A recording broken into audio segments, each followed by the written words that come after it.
बिस्मिल्लाहिर्रहमानिर्रहीम। अस्सलामु अलैकुम। Reaction of alcohol with carboxylic acid and their derivative. कि अल्कोहल किस तरीके से कार्बोक्सिलिक एसिड और उसके डेरिवेटिव के साथ जो है वो रिएक्शन करती है, यहाँ पे डिस्कस करते हैं। सबसे पहला रिएक्शन है कि अल्कोहल का कार्बोक्सिलिक एसिड के साथ, जो कि है प्रोपाइनिक एसिड। ये सारा जो है ना एसिड कैटलाइज रिएक्शन और रिवर्सिबल रिएक्शन है। यहाँ पे क्या होगा देखें कि इधर अल्कोहल से यहाँ से ये H और इधर से OH आपस में मिलेंगे, ये बन जाएगा हमारे पास H2O। अब ये H2O बना। अब यहाँ पर ये वाला जो इतना मॉलिक्यूल है ये एज इट इज यहाँ पे इतना हमने लिख दिया। आगे ये क्योंकि यहाँ पे कार्बन का इस O के साथ बॉन्ड था जो कि ब्रेक हो गया, अब इस कार्बन का बॉन्ड जो है वो इस O के साथ लग जाएगा और साथ ये वाला एथानोएट ग्रुप जो है वो सेम एज इट इज रह जाएगा, जो बन जाएगा इथाइल प्रोपानोएट हमारे पास। ठीक है, इसी तरीके से बेंजल क्लोराइड, यहाँ पर ये जो क्लोरीन है ये निकलेगी, इधर से जो है वो H निकलेगा, ये दोनों आपस में मिलेंगे और बन जाएगा HCl। और ये ऑक्सीजन का इस कार्बन के साथ बॉन्ड बन जाएगा, जो कि हमारे पास क्या बना देगा, इतना ग्रुप क्या होता है, इथाइल। और ये वाला आगे वाला ये वाला ग्रुप जो है वो बेंजोएट है। नेक्स्ट जो है एथानोएट एनहाइड्राइड, ये भी कार्बोक्सिलिक एसिड के डेरिवेटिव है। और इसके साथ जब अपने सेकेंडरी अल्कोहल का रिएक्शन करवाना होना कुछ इस तरीके से है कि देखे यहां से जो है ना ये वाला मॉलिक्यूल ब्रेक होगा, ये H जो है वो इस O के पास पहुंचेगा और ये बन जाएगा हमारे पास एथानोइक एसिड, या इसको हम एसिटिक एसिड भी कहते हैं। अब ये वाला कार्बन जो है वो इस ऑक्सीजन के साथ बॉन्ड बनाएगा। ठीक है, अब देखिए ये CH3 जो है वो हम कह लेते हैं ये है, दूसरा CH3 जो है वो ये है, ये H हमने इधर सेपरेट करके लिख लिया और ये कार्बन ये वाला और इसके साथ ये वाला ऑक्सीजन अटैच है। ठीक है, इसी तरीके से आगे ये कार्बन और CH3, तो ये बन जाएगा 2 प्रोपाइल एथानोएट। अब नेक्स्ट जो रिएक्शन है, अब ये वाले जो रिएक्शन है ये हमने जो ऊपर जो हमने रिएक्शन पढ़े ये ऐसे रिएक्शन है जिनमें अल्कोहल में से जो है ना ये वाला सिर्फ H रिमूव हुआ, तो ये वो रिएक्शन जिसमें OH बॉन्ड जो है ना वो इन्वॉल्व हुआ। OH बॉन्ड से मुराद ये वाला बॉन्ड है, ऑक्सीजन और हाइड्रोजन के दरमियान जो बॉन्ड है ये ब्रेक हुआ है। ठीक है, reaction with ग्रिग्नाट reagent and formation of alkane. ठीक है, ये वाला जो है ना एक अलग टॉपिक अल्काइल हैलाइड में, ये उस चैप्टर में जो है वो अपलोडेड है। Reaction involving the breakage of CO bond, अब ऐसे रिएक्शन जिसमें कार्बन और ऑक्सीजन का बॉन्ड जो है वो ब्रेक होगा। ठीक है, जैसे कि ये वाला है ना इस तरीके से। ठीक है, अब ये वाला बॉन्ड ब्रेक होगा।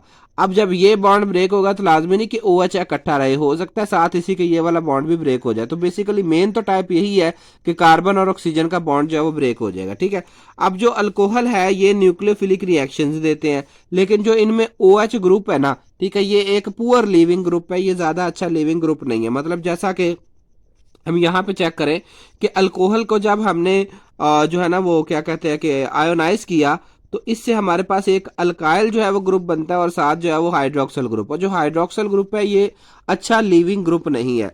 अब लीविंग ग्रुप इसलिए अच्छा नहीं है क्योंकि ये मॉलिक्यूल को जब इसके ऊपर कोई न्यूक्लियोफाइल अटैक करता है तो ये खुद बहुत ज्यादा स्ट्रॉन्ग न्यूक्लियोफाइल है, तो अपने इस स्ट्रॉन्ग न्यूक्लियोफाइल होने की वजह से ये जल्दी लीव नहीं करेगा, जिसकी वजह से क्या हो जाएगा, ये गुड लीविंग ग्रुप नहीं होगा। तो लिहाजा जब हम कोई कैटलिस्ट ऐड करते हैं सच एज कोई एसिड, तो ये वाला लोन पेयर जो है वो इसके ऊपर अटैक होता है, ये प्रोटॉन यहाँ पे ऐड होता है तो बन जाता है ऑक्सोनियम आयन।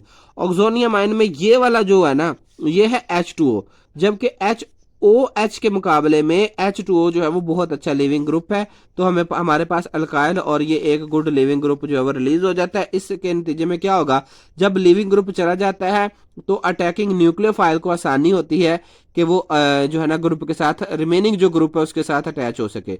तो इसलिए हम इसको एसिड कैटालाइज रिएक्शन में जो है वो ज्यादातर जो है वो लीविंग ग्रुप जनरेट करते हैं अच्छा, और फिर जो है वो जो है ना एडिशन सब्स्टिट्यूशन करवाते हैं।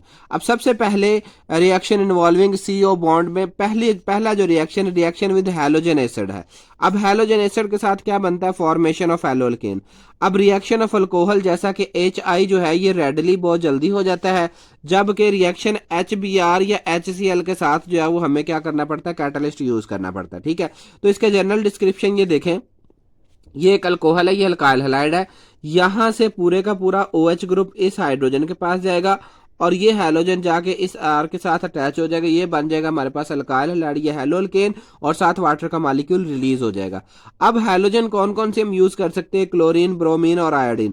आयोडीन सबसे अच्छी है। ठीक है, तो अब क्या होगा, यहां से OH और ये बन गया वाटर और आयोडीन जाके इसके साथ अटैच हो जाएगी, तो हमारे पास बन जाएगा आयोडो प्रोपेन।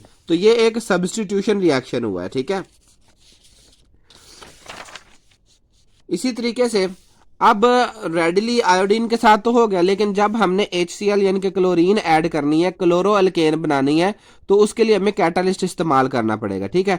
तो ZnCl2 जो है बेसिकली इसका कैटालिस्ट है। अब यहाँ से OH ग्रुप सीधा जाएगा इस H के पास और Cl जाके इसकी जगह पे आ जाएगा। तो ये सब्स्टिट्यूशन रिएक्शन है।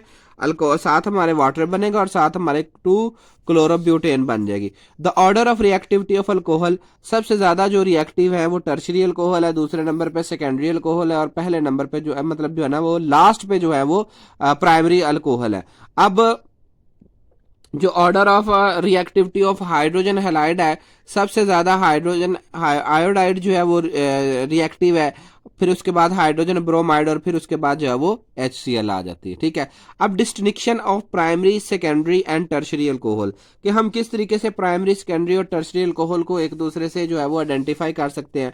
अब बेसिकली हमने ये देखना है कि HCl in the presence of anhydrous ZnCl2 is called Lucas regent.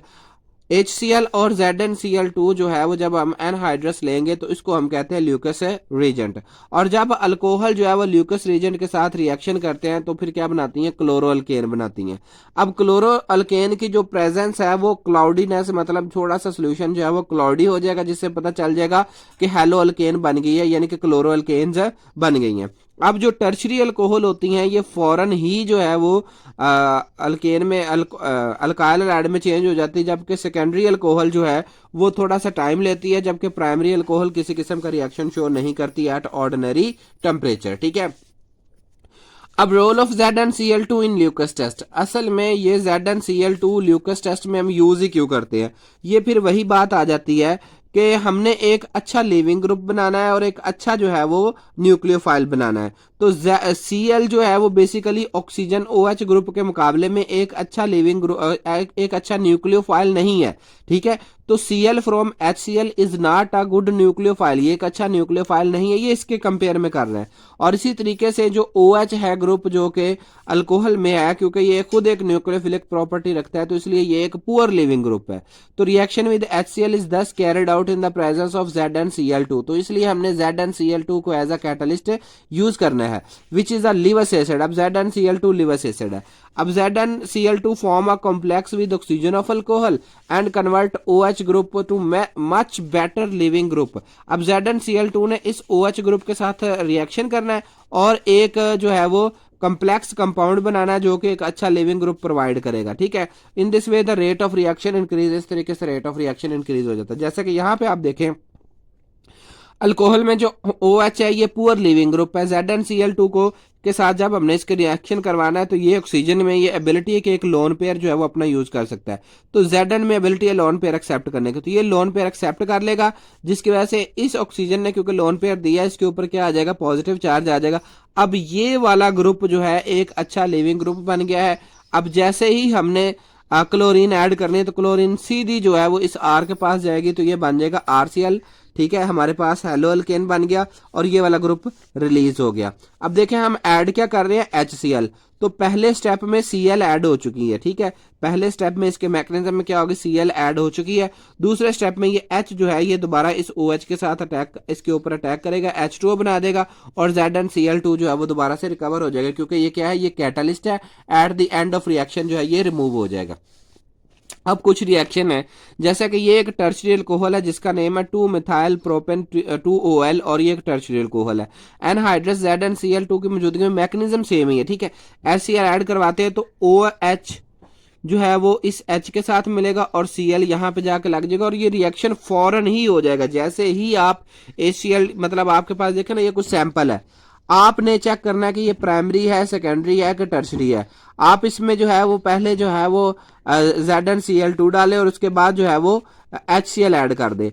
अगर फौरन ही क्लाउडी सिस्टम हो जाए, क्लाउडी अपीयरेंस हो जाए, तो इसका मतलब जो हमारे पास गिवन अल्कोहल थी वो क्या थी, वो टर्शरी थी। लेकिन अगर कोई थोड़ी देर बाद हो, जैसा कि यहाँ पे प्रोपेन 2OL है, सेकेंडरी अल्कोहल है, ठीक है, अगर थोड़ी देर बाद क्लाउडीनेस आए तो इसका मतलब ये है कि ये एक हमारे पास कौन थी सेकेंडरी अल्कोहल थी। लेकिन अगर क्लाउडीनेस आए ही ना, मतलब आप वेट भी करते हैं, तो सिर्फ और सिर्फ जब आप हीट करें उस वक्त ये रिएक्शन होगा कि ये वाला H इसके साथ और Cl इसके साथ, तो ये हीट करने पर जब ऐसा मतलब क्लाउडीनेस अपीयर हो तो फिर हमें पता चल जाएगा कि ये कौन सी अल्कोहल है, ये प्राइमरी जो है वो अल्कोहल है। जज़ाकल्लाह जी, अल्लाह ताला आपके और मेरे इल्म में इजाफा फरमाए।